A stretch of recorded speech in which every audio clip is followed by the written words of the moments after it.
हमारे चैनल पर आपका इस्तकबाल है। आज मैं 10वीं जमात के उर्दू सब्जेक्ट के ख़ास सवालात बतलाने वाला हूँ, जो अक्सर इम्तहानात में पूछे जाते हैं। आप इसको तैयारी कर लेते हैं तो टर्म 2 एग्ज़ाम के लिए पूरी तरह से आप जवाब दे सकते हैं।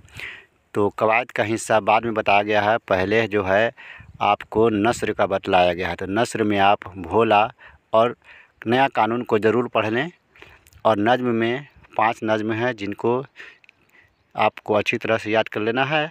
और शायरों के बारे में यानी मुसन्निफ़ के बारे में भी, जैसे साद अजीम आबादी, गालिब, मीर तकी मीर के बारे में आप तैयारी करके जाएं। और ऑब्जेक्टिव के लिए आप उन्वानात यानी पाठ, किताब में जो पाठ रहते हैं, सबक रहते हैं, उसके मुसन्निफ़ को ज़रूर याद कर लें। और कोई भी सबक जो है क्या है, वह अफ़साना है या नावल है, रुबाई है या नज़्म है, उसके बारे में जान लें। जैसे मान लीजिए कि अफ़साना भोला, तो भोला क्या है, तो अफ़साना है। नया कानून क्या है, तो अफ़साना है। उसी तरह सभी चैप्टर को आप उसके मुसन्निफ़ को यानी लिखने वाले के नाम के साथ याद करके जाएं। आपको ऑब्जेक्टिव सवाल बनाने में आसानी होगी। और इस चैनल पर बहुत सारे वीडियो दिए गए हैं, देख सकते हैं। हमारे चैनल पर आपका इस्तकबाल है। आज मैं उर्दू सब्जेक्ट से इम्तहान में बार बार पूछे जाने वाले सवालात बतला रहा हूँ। आप इसको याद कर लेंगे तो 30 नंबर की तैयारी हो जाएगी, और इस सवाल से बाहर सवाल नहीं आने वाले हैं।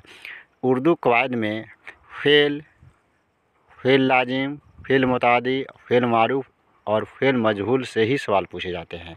10वीं जमात में फ़ेल के अलावा कवायद से और कोई सवाल नहीं पूछे। शेर व शायरी से भी सवाल पूछे जाते हैं, जिसमें हुस्न तालील, तजाद, इस्तिआरा, तस्बीह, लफ़ व नसर और तजिन्स के बारे में पूछे जाते हैं। इनसे 10 नंबर के सवालात पूछे जाते हैं।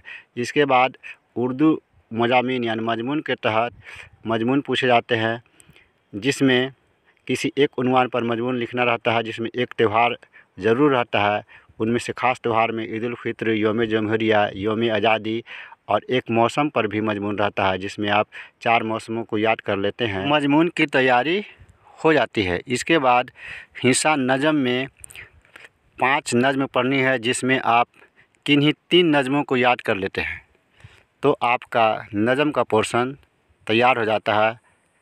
Thank you for watching.